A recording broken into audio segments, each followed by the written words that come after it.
If you love your place, do something about it. Think something about it. Interact with the authorities which deal with that area.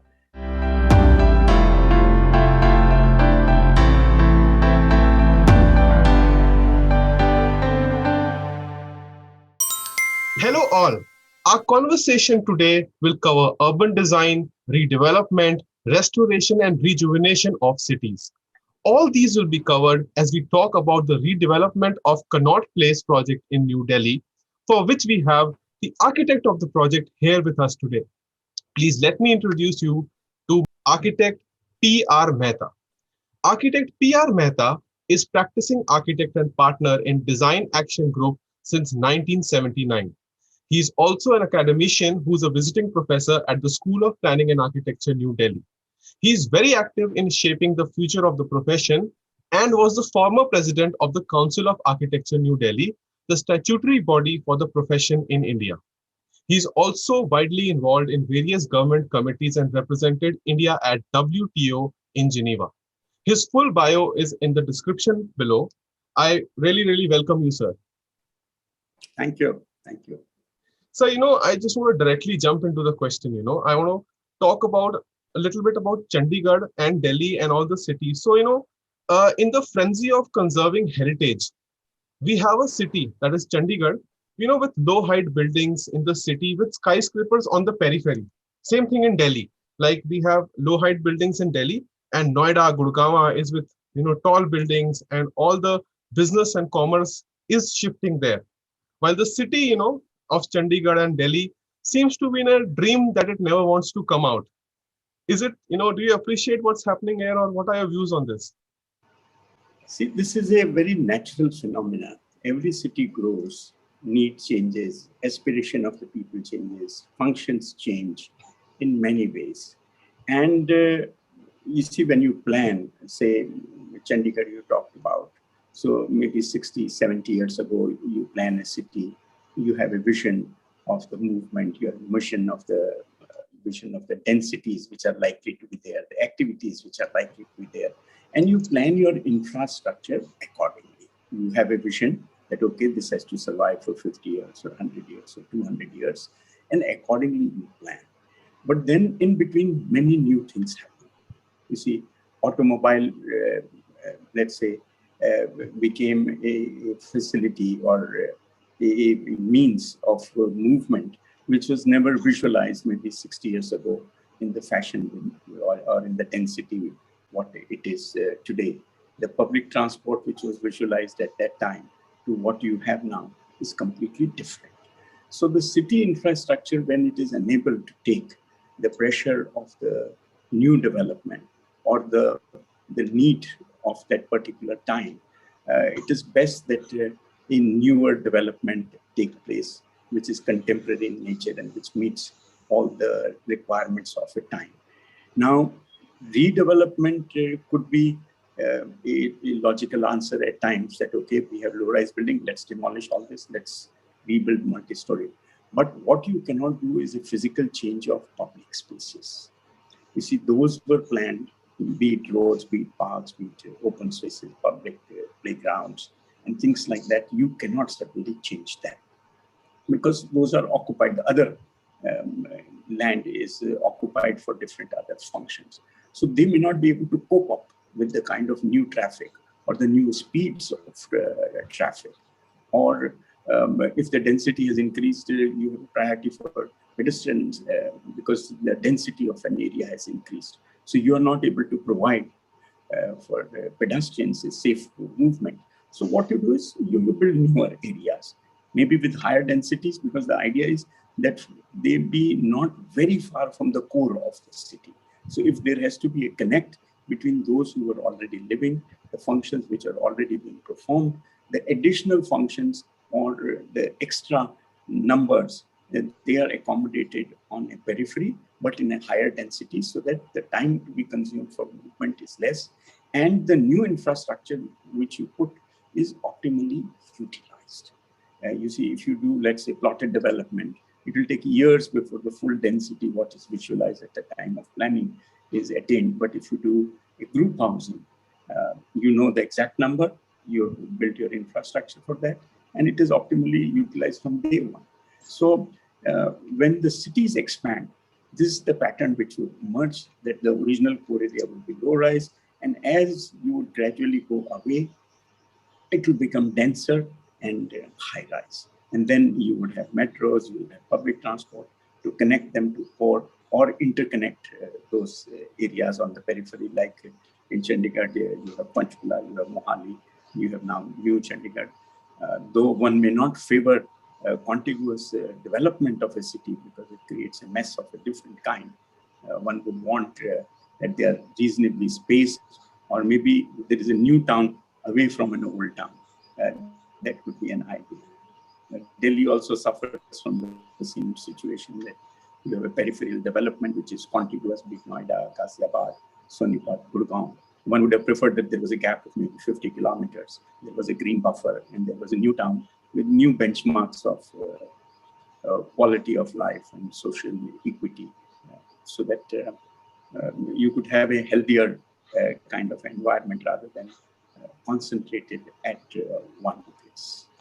So, learning from what you've answered and learning from, this whole idea about, having peripheral development, when we look at central business district in any city of the world, if you just type Google central business district of any big city in the world, the heart of the central business district is a dense downtown area with skyscrapers. Even Mumbai has recently allowed FAR in the lower South Mumbai area to huge proportions from what it was currently. But in Delhi, if we type central business district, we have a ground plus 1-story colonial building complex. How can you explain this phenomena? See, it is again a question of time when a place is visualized, and how, from where the idea has come, who has developed it, what is at the back of his mind, what is the vision he has. Now, New Delhi has a peculiar situation when it was being visualized as a new capital of the country. There was an old city, Shahjahanabad, already in existence, and to some extent fully functional. So you see, you had to come from there. And at that time, the means and methods of construction were not the kind, because here you were trying to come out of the construction from stone, load-bearing construction, to something where you would use to some extent maybe RCC. And that is what we saw in Connaught Place. So the entire new capital was visualized as a low-rise. It was a garden city. You see, that was the concept which was prevailing at that time. And the architects thought that this is an opportunity to create one of the best and finest examples of a garden city. So wide road, tree plantation on both sides, and low-rise structures hidden within the landscape. You see, the buildings built at that time, leaving the capital complex, were actually completely were part of the landscape. You see, the proportion of built area versus the plot area was such that you were covering maybe 5% at best as built up area, so that the landscape character of the place remains. So while you have a public landscape on the roads and parks, you had a landscape around your building within your private property also. So the whole concept was that, and that is what we wish to retain, that, okay, here is a city which is ecologically very well balanced, and maybe it can offer kind of a relief to the denser area of the older city. So that is how the development was visualized. It was low-rise, interconnecting, but in complete contrast from Shahjahanabad, which was very dense, narrow streets, shaded areas, shaded by buildings. And here, the streets were shaded by trees. So maybe the requirement of climatic conditions were well understood, but addressed differently. And that is what we love, that there is an experiment, which is a valid experiment. And it works even today. And we want to retain that. Absolutely. So, Connaught Place was a childhood place for me to go, when I was a kid. And, I really thank you for, facelifting it and making it so beautiful today. So, it was, as a child, it was a high street shopping center for me. Today we have malls, solving that purpose. What is the current definition, according to you, of Connaught Place? See, Connaught Place has its own charm. You see, it is not only shopping, it is a public place where people come for passive recreation. And historically, that was the place because almost in 30 hectares and an outer circle of about 2 kilometers, you had very little construction, which was the shopping part. But the open space which it surrounded uh, gives you a great ambience for passive recreation. And people used to throng, people used to come here, and people continue to come here. In between, there was a situation, you see, this was built almost now 90 years ago, almost early 30s, it was built. And today, even after 90 years, it has its own charm.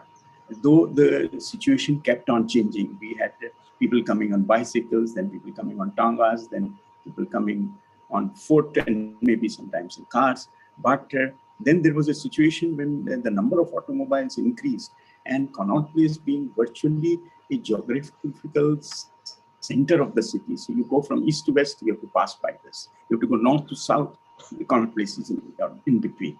So it became a kind of a traffic cross or a traffic junction, which gradually got choked.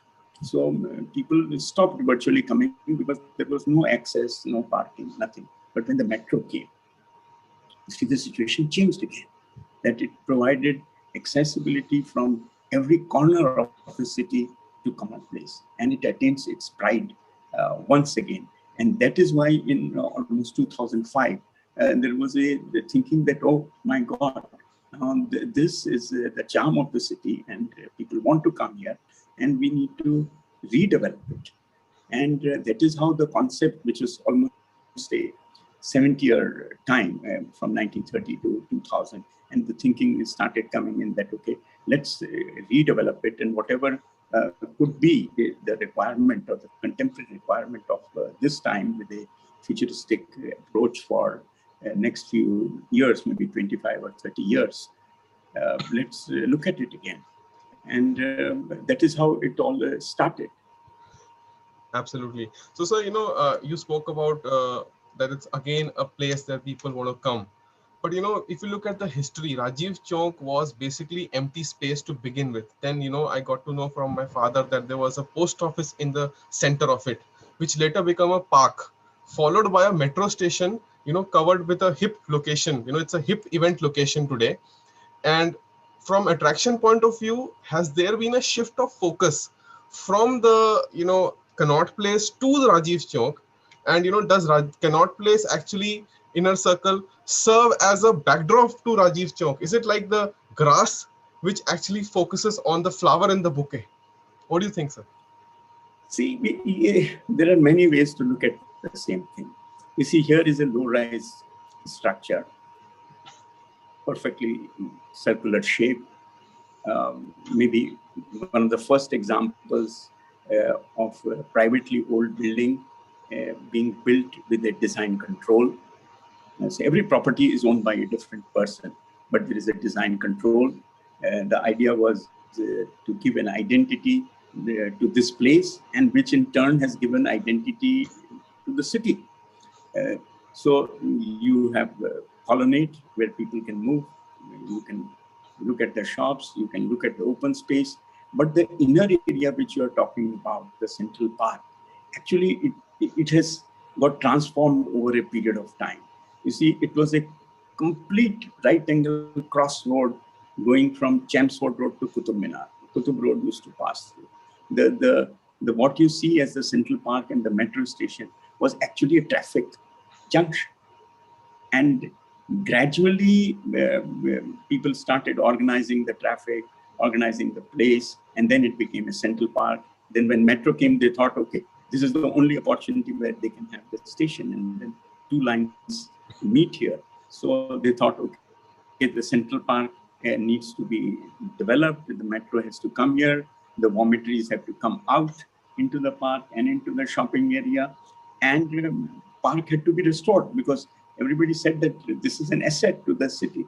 So we cannot forego this. So you build something underground and you built a park again. And then they thought that why not have some activity also here rather than only passive recreation.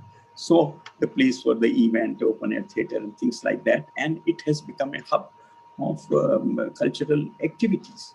You have artists performing there, you have display of art, and you have public meetings of some kind there, and people are there. And it is now a well-maintained place where people would wish to come there for a while. And you have a perfect contrast of a commercial area having a contrast in an open space. You see, so this is a newer situation that you spend some time in shopping or whatever you have come for, and then you have a place to relax. So both the sides with the intense activity, you need some relaxation. So it's a perfect situation, and it's low rise, so you can see the sky, you can see what is happening in the backdrop, you can see the multi-storied building, and standing at one place, you can virtually see 360 degrees. So that's a unique opportunity Connaught Place offers because of its scale, that you can see beyond the buildings, you can see across the park, you have some kind of traffic moving, so there is a movement, and you have over 50,000 pedestrians at a given time in peak hour in the open spaces. So that was the new challenge we took, and we thought that let's do something around it, which is little sustainable for a few years to come. So while talking about the last answer, you spoke about that there was a time that Connaught Place was choked. There were cars, and then the metro came. But in the redevelopment plan, you have also given space for car parking right on the surface. But parking is an expensive affair in Connaught Place. I think it's a means to discourage people from bringing their cars to Connaught Place. Couldn't you have done away with the cars totally and make the full inner circle as a pedestrian zone? What do you think about it? See, when we conceived the redevelopment, and particularly the movement of traffic and pedestrians, the whole idea of redevelopment, while restoration of the buildings was one issue, there was an idea that this is a place which deserves to be completely pedestrianized. And we prepared a three-phase plan for that gradually we would make it pedestrian first, maybe a part of inner circle, then the complete inner circle, then connect it with those 12 radial roads we have. We connect it to that, and bring the pedestrianization up to the edge of the outer circle, and then connect it to the roads which are radiating from there through subways, so that you don't have to cross it on the surface, the outer circle. So that was the total plan which was prepared in phases. Now, the issue of parking and the traffic movement are two distinct and very typical in character in Connaught Place. Here is a place where property is owned by individuals, but the parking is public. Absolutely. And 2/3 of the parking actually is long-term parking used by either shopkeepers or the people who come to work in offices on the upper levels. And it is only 1/3 which is of the shoppers or visitors. So that's a peculiarity of this place. Now, what we thought that needs to be done is that this 2/3 parking must be taken away from the surface. The parking has to be shrunk accordingly. The pedestrian areas and the green areas need to be increased to meet the requirement of the number of people who come. And you can't be having people walking, hitting each other. So you need a kind of a space, particularly when you have come for relaxation. So that was the plan. And that is why we thought that there could be parking which could be away from Connaught Place. So we said near Hindustan Times building, near Rivoli Cinema, we could have parking which could be long-term, and people could park their car and come maybe on a battery-operated vehicles to their workplace, and only the shoppers come here. So the requirement of nearly 4,500 cars, which we counted on traffic surveys, only 1,500 needed to be provided here. So that was one option. But this is a unique project where we had continuous consultation with stakeholders. Stakeholders, which were shopkeepers, shoppers, all put together, that they would be there. And they thought that no, the long-term parking has to be right there. Okay. So when long-term parking had to be right there, we said, okay, we have Palika parking, underground parking for nearly 1,000. We could have another parking around the metro, underground, and below the inner circle, which could cater to another 2,000, and that will take care of all the long-term parking, and surface will have only the short-term parking for the visitors, so that we can enlarge our landscape area. So that was the scheme which we had in mind, and we planned accordingly. And that is why, but unfortunately, this underground parking could not come up because of the clash in timing between the Commonwealth Games and the preparation which needed to be done for that, and so on. So that could not be implemented. But to a very large extent, we could reorganize the surface parking, persuade some of the people who were using it as long-term parking, because the two other parking near Hindustan Times and the Rivoli Cinema, they came up, and some people started using that. So we got some kind of a relief, some additional area for pedestrians and landscape that could happen. When it comes to outside circle, maybe 90% of the traffic is non-destined. It is just passing by. Yeah, somebody going from East Delhi to West Delhi, he's just passing by this area. So that's the challenge Connaught Place has, that V by C ratio, the volume to capacity ratios are saturated completely. And it is because of non-destined traffic and all. So the number of proposals were prepared around Connaught Place that divert the traffic and so on. But the geographical situation is such, and physical constraints being what they are, it continues to attract non-destined traffic, and we need to handle. So what we thought that, okay, outer circle is outer circle, whatever functions it has of carrying this traffic, non-destined traffic, let's plan out this area from inside to outside. That at least this central area, the inner circle, the park, and the shopping, let them get integrated completely. So pedestrianization would start from there, and we would have a seamless movement from there. If somebody is coming out of Metro, wishes to go to Janpath or Chelmsford Road or to Cousin Road, he need not cross or have come in conflict with the vehicular traffic, and he could have a smooth walk. So I can say that the phase one has been implemented, but the other phases where we had to gradually enlarge the pedestrian area and make a pedestrianization complete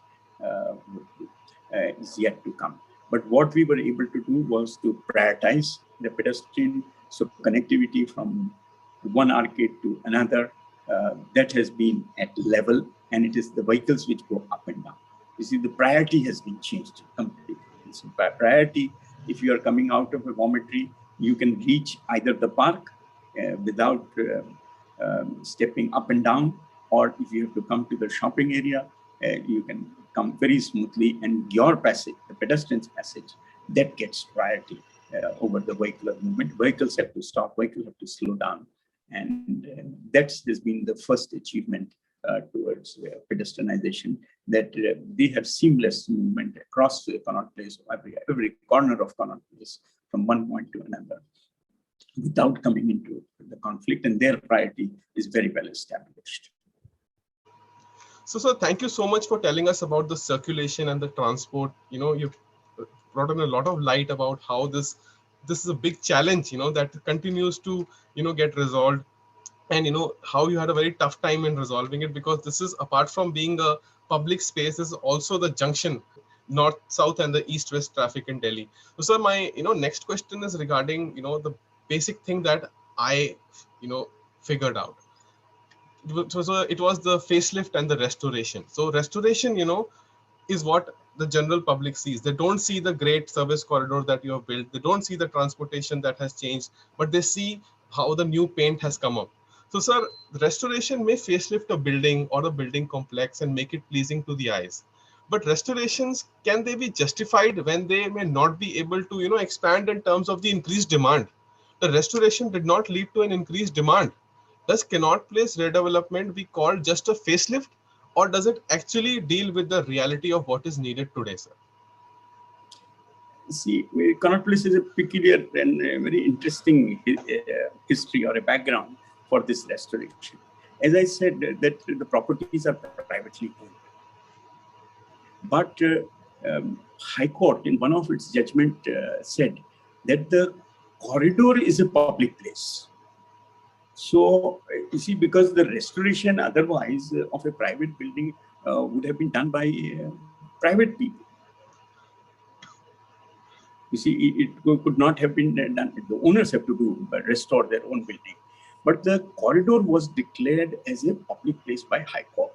And one of the reasons was that some part of it was crumbling down and the passageway was becoming unsafe.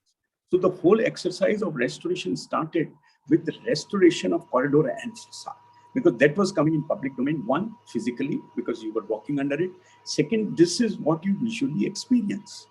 So while Connaught Place over 70 years by that time, when we were thinking about it, there are owners, there are tenants, and there are occupants who are neither owners nor tenants. So who has to take up what? And in one building, there are multiple occupants, multiple tenants. So who has to contribute? And they were rented out maybe 50 years ago, 70 years ago. So there was nobody who was interested in this. So the High Court order triggered in action at NDMC that they need to make the public way safe. So that was the first requirement of restoration. And that led to a kind of a study which we carried out, that how to do it, what needs to be done. So we realized that the columns were crumbling down because of the load, and the RBC construction, which we had sometimes walled, sometimes flat roof, that needed to be strengthened if it had to stay. And there was a facade, there was a window, and there were the plaster which was coming down, there were lintels which were crumbling down.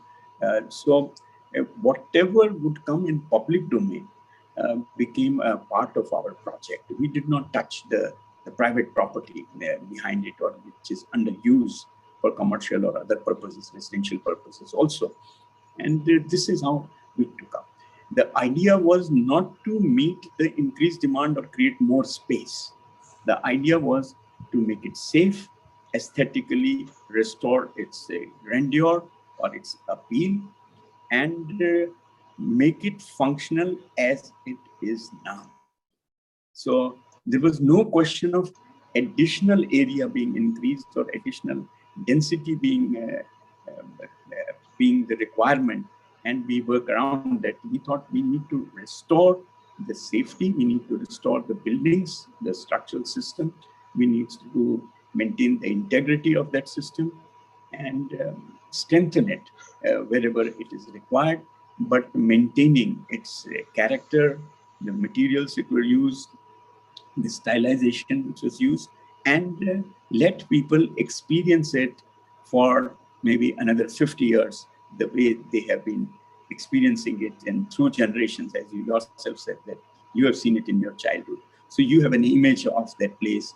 And though certain changes would come, growth and change are part of life, but the ambience, at least, you want to at least feel that, oh, you start connecting your memories, you start connecting certain events of your life with that space. So it is very vital that in city, that some spaces of this kind, which have value of kind of memory, value of its character, you retain them. And whatever new development you want to do, you do around it at a different place and keep connecting it to that.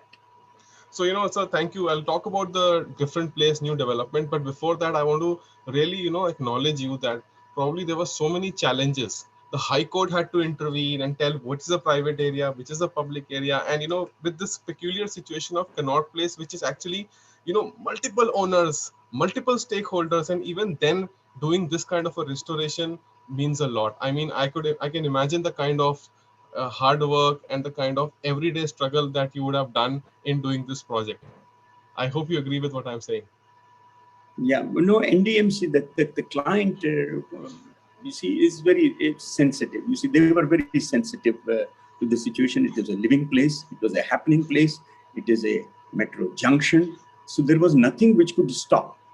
And still you had to intervene. And when you are doing this kind of restoration, you are also looking at infrastructure. That when we started calculating and we thought that, okay, building restoration we do, but what about the infrastructure? The electrical requirement for this 30 hectares is 40 megawatt. Air conditioning load is 16,000 tons. And you have a city drainage system passing through this, as I said, because this is a geographical center. So drainage coming from the west, going to River Yamuna, passes through Connaught Place. You have unfiltered water supply for landscape for whole of New Delhi, coming in through this, going over to, let's say, the lawns of Rajpath and so on. So it is not only a traffic hub, it is not a geographical center of activity, it is a center of the infrastructure passing through this. And when we started touching it, we realized that it may be a good idea to even revamp that, so that not only the building, its required infrastructure is properly put in place for times to come. And the cables were laid over a period of time, augmentation of services was done, one layer over the other. And there's so many things which have happened underground. So we thought that also needs to be organized in a proper manner. And we visualized that, okay, let there be a service corridor.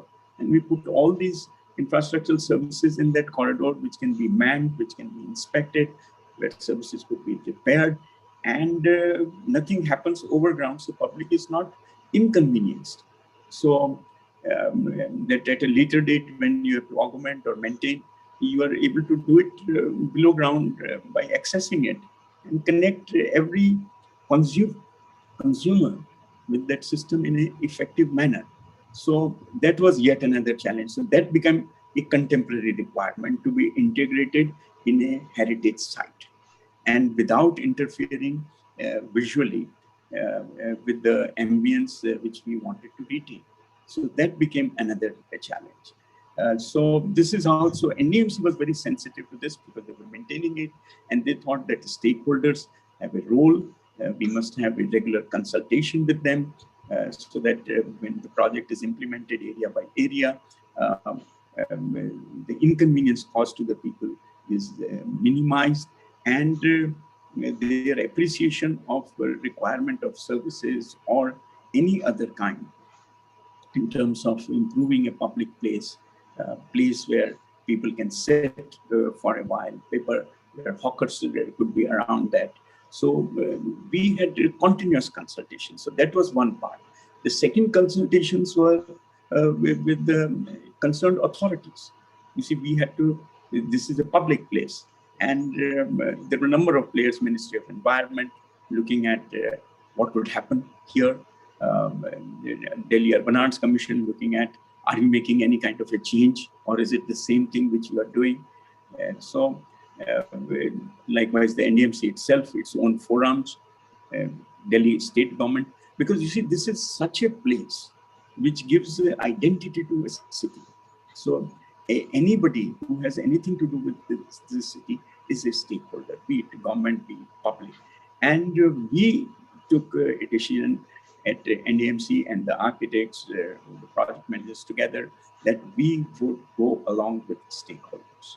We will have continuous consultation so that people own the project. It is not a project of a municipality alone, it is a project of the city, and anybody wants. So for me as an architect and my team, this was a unique experience that we had to make presentations on the intent, presentations on the design, presentations on the likely outcome, so that people are able to visualize that what advantages, what benefit one would get once this is implemented.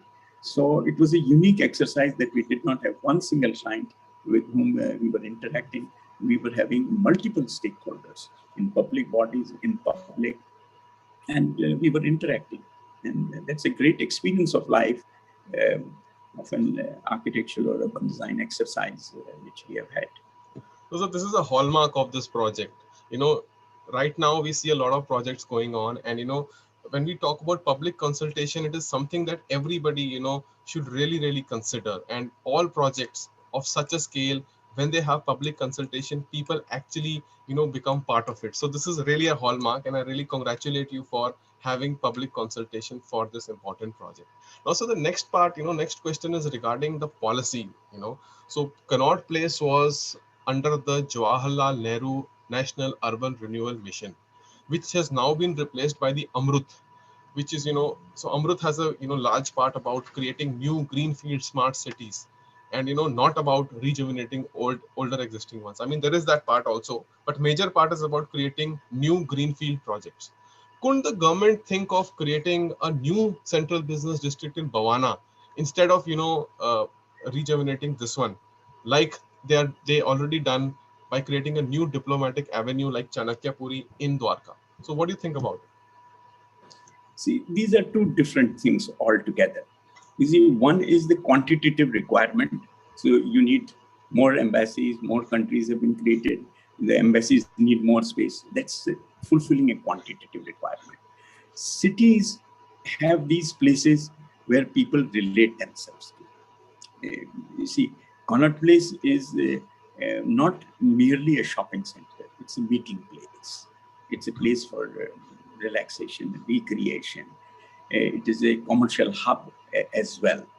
Now, when the city has grown, population has grown, you may have 3 more, 4 more CBDs, 10 more district centers. Please go ahead, do that. But it cannot be in lieu of this, in place of this. You see, because every place has its own value, and these values are established over a period of time. You see, these are not one-off that it has happened.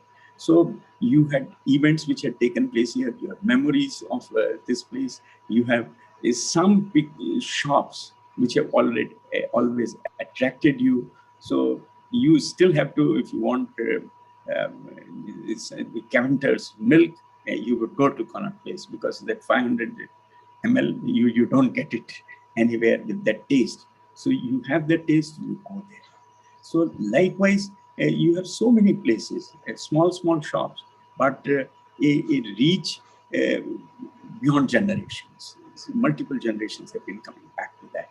So you can't just say that I would wish that this is not there because this is a problem area.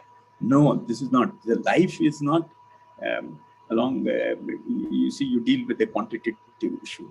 It's many other facets of life which require satisfaction, be it your visual experience, be it your taste, and you have your own liking. So you have to retain those, you have to rejuvenate those, you have to make them in much more happier, convert them into happier ambiences that even the newer generation comes back to that.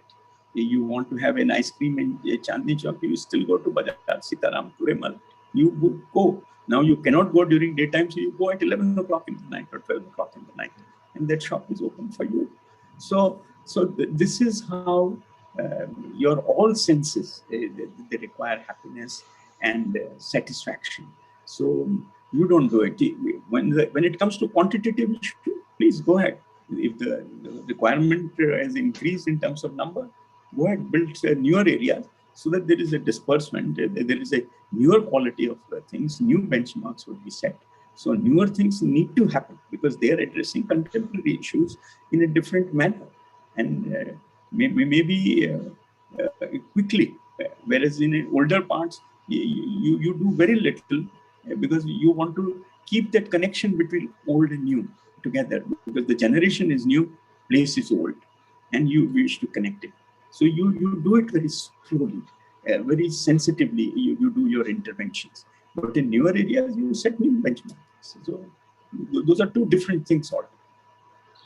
Thank you, sir, for reminding me about Caventer's, Wenger's, and my father also told me about the Gaylord restaurant, which is now no more there, and also about the coffee house which shifted from one place to the other and all that. So yeah, there are a lot of memories a lot of people in Delhi have with the Connaught Place. Now, so the next part I want to ask about the publicity. Was there enough publicity of the Connaught Place redevelopment project? Does this great work without much public uproar? This was a great project, but there was very less public uproar. Does these kind of projects suit the ruling class who gain much mileage from new projects rather than redevelopment projects which lack the excitement and the charm for the new? What do you think about it? See, when you talked about JNNURM and Amrut. You see, this was at that time perhaps the only project which was comprehensive in nature, dealing with maybe water supply, sanitation, drainage, conservation, urban renewal, electrical system, services, all together at a place for a place. Whereas all other projects which were being done, they were standalone, like either they were dealing with traffic, or they were dealing with maybe sewerage, or they were dealing with drainage, or maybe simply a restoration. So this was a unique project. And I wish that this spirit of a comprehensive urban renewal was carried over and taken to many other cities, because we have almost in every city a situation like this. And that needs to be attended comprehensively. The issues are very complex because of the ownership. Here, at least, the place belonged to, at least the public spaces were all owned by NDMC and maintained by NDMC. And there is a history of NDMC's involvement in maintaining Connaught Place as a pride of the city. Whereas in many other cities, there might be other peculiarities. It may not be a planned kind of a situation as the Connaught Place. It may be something which has been built over a period of time. But it required different approach. It required different kind of intervention, a different strategy to deal with it. And I wish that this should have triggered that kind of a interest in cities. Though at that time, many municipal authorities came and saw. But perhaps they took a part of it and implemented it in their own way for their own requirements in their own city. But I have not heard of any comprehensive urban renewal project as what we were able to do together with the NDMC here. So thank you, sir. So I want to ask you about there was a lot of struggle around this project. You spent a lot of time doing this project. A lot of effort of yours went in doing this project. The project finally happened. So, what was the favorite part of the project? What was the biggest learning from this project? If you could share with the viewers. See, the biggest learning in this is that whenever you do a public project of this kind in a living area, I think the first and foremost is that the stakeholders and the team which is likely to execute, they must be made fully aware of every step you are likely to take. Because any intervention is a reason for inconvenience to a user or to a stakeholder in different kind. So what we need is the teams which implement the project. You see, designers are well versed. You see, they have visualized, they understand why they are doing what, and when they will do, what will be the outcome. And that outcome, visualized outcome, motivates them to work towards that. But when it comes to execution team in our country, the situation is such that you bring in a team which is actually thinks this is a construction. And you see, like when we design a building, what is a wall for us? It is brick for the person who is implementing it. You see, we relate every element of it with the function and the likely physical form it will come out with. But those who construct it, they are not sensitive to the objective, the process, and the outcome. They take it as a task, and a task in parts, in bits and parts. So, and the same as with the stakeholder. You see, once I had gone to Singapore, early 90s, and that time I used to travel there. I was doing some projects there.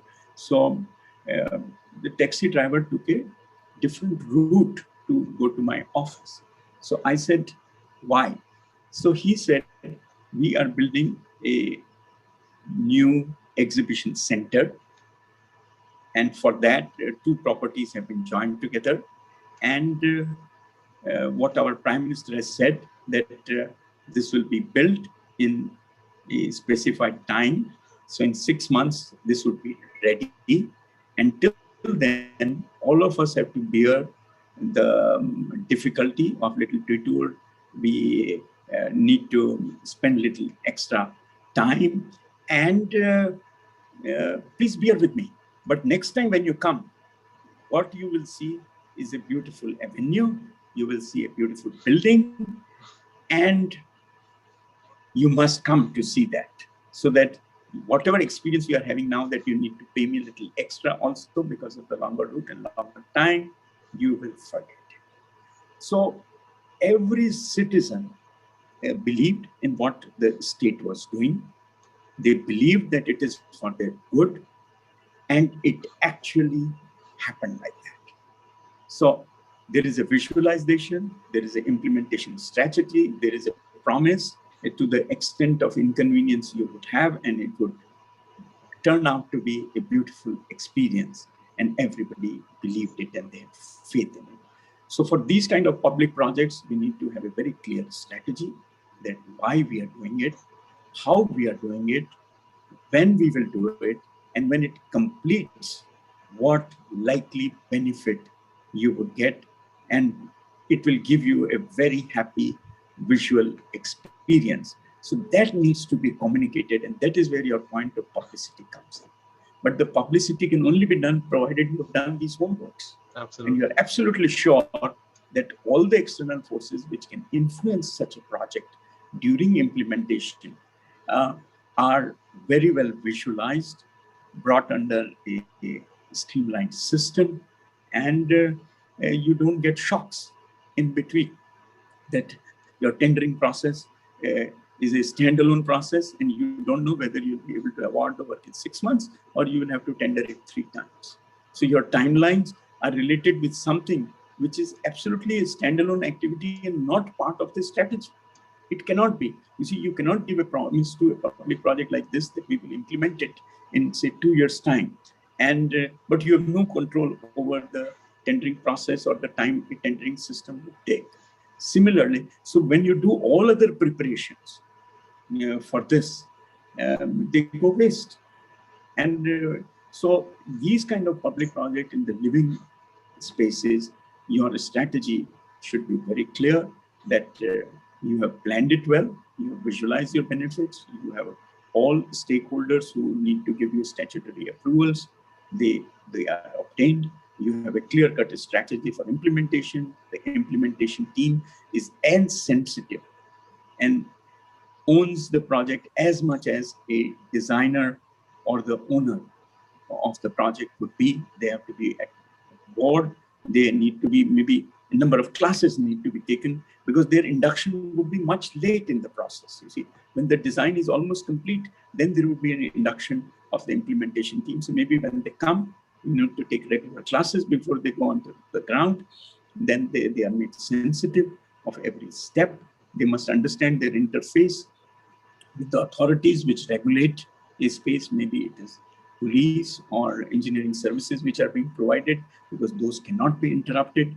So they need to have an interface with them. And they all have to be with one single objective of the outcome. And that must motivate each one of them.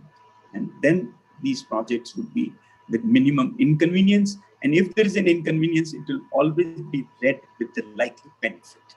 So your trouble, your feeling of hurt would always be dampened or maybe overlaid by the likely benefit you have. So these public projects, they require a very different strategy. And I think that is a great lesson is me and my team has learned, that they have to be strategized completely in a different manner, which is far more sensitive than a usual construction in a controlled premises. Absolutely, sir. Absolutely. Thank you for sharing this insight that you have gained while working in this project. I'm sure a lot of architects, a lot of students are going to, really get inspired by this kind of an insight. And, the times that we are in today, we all must, appreciate public consultation and, make it part of all the projects that we do. So my, bonus question that I want to ask you is now, if there is kind of another redevelopment that you see happening in any other part of Delhi in the lines of the Connaught Place redevelopment that you have done, what would that area be in Delhi? You see, there are many areas in Delhi which require attention. Chandni Chowk has already undergone some kind of a makeover, I would say, not really that kind of intervention, because you see, these interventions must apply to its surroundings also. You see, these can't be standalone in the sense that it's not beautification. It's making it live happily with its surroundings. So you have a very dense area. You have South Extension Market also, in my opinion, which requires this kind of a attempt. You have Khan Market, where NDMC has attempted again. Karol Bagh. You see, where you can't be doing cosmetic treatments. You see, we just develop the surface, maybe do a paver and make a nice pattern on that. You see, that is not. You need to deal with its backbone also. You need to create an ambience. You need to create certain spaces which would inspire people, which will make people love to be there in those areas at certain times. So there are quite a few places, and not only commercial districts alone. You see, Bengali market, it's a cultural hub. It requires attention of a different kind. I need to go from Ravindra Bhavan to National School of Drama to Triveni Kala Sangam. I need to cross 10 roads. I cannot negotiate with them. Why not that place becomes a place where art is on display in public domain? Why inside the buildings? You see, you can have sculptures, paintings, all the public space, the central roundabout, again, metro took over that roundabout, constructed it and restored it, but inaccessible. So that area itself, that Mandi House area, what we say, needs this kind of attention. Okay. You see, because there is a FICCI, there is something which happens there. You have a history museum there, and all this Sri Ram Center for Art and Culture. So why not develop it as a one integrated place and be the cultural hub? So it is not only the commercial areas. You need to look at that. Delhi University. You see, there's a fragmentation of all the colleges, the individual boundary wall.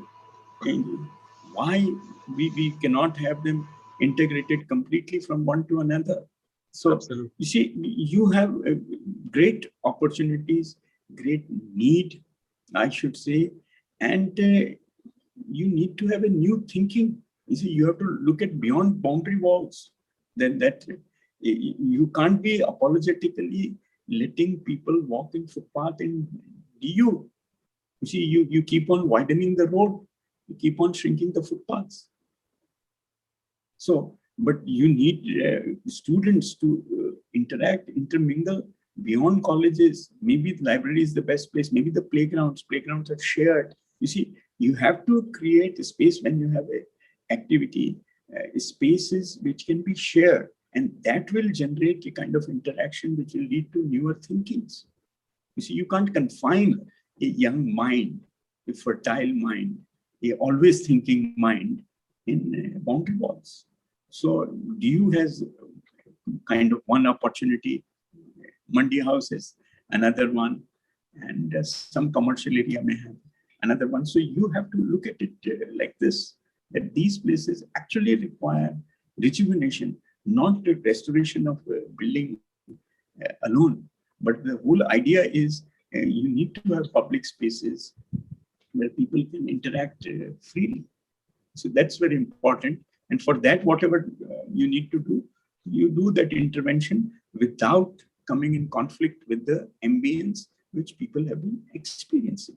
Enhance its value, but retain its character. You see, that's the kind of scheme you may have. Great, sir. Great. That was a lot of food for thought. I'm sure all the viewers are going to be thinking now, looking at Mandi House, looking at Delhi University from a new point of view as how these places can be integrated. South Ex Market, Lajpat Nagar Market, Karol Bagh Market, how they can be seen as a total new, not a standalone individual buildings, but as an integrated whole. So, sir, I really, really want to thank you because you've, shared with us insights from the Connaught Place redevelopment project, from the context, how it was set to how it was, performed, how it was implemented, and how, you took care of all the minute things which otherwise sometimes get ignored, and how those were put together to create this great thing which looks great and also has an inner core, also has the structure, also has the infrastructure which was needed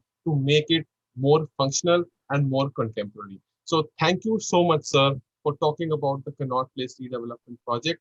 For all the viewers, there's a lot of links in the description about more details about the Connaught Place redevelopment project. And we are soon going to do a special video on the service part of the Connaught Place redevelopment project. So please stay tuned and please like and subscribe to this channel and share this video. So thank you, sir. Thank you. Any last words you want to say to the audience? Thank you. Thank you, Raja. I would say that if you love your place, do something about it. Think something about it. Interact with the authorities which deal with that area. So the public places you have in your place, give your idea as to what would make it more happier ambience for the citizens. Give that idea to your municipal corporation, the chairman of your municipal corporation, the commissioner of your municipal corporation, and let some thinking start in their mind as to what can be done. And that will activate, and these places will become your pride in times to come. Thank you, sir. The Holy Grail is public participation. So all youngsters, all of us need to, start looking around and talking to the people who can make a real change in the spaces that belong to us. Thank you so much. Thank you. Thanks, Raja.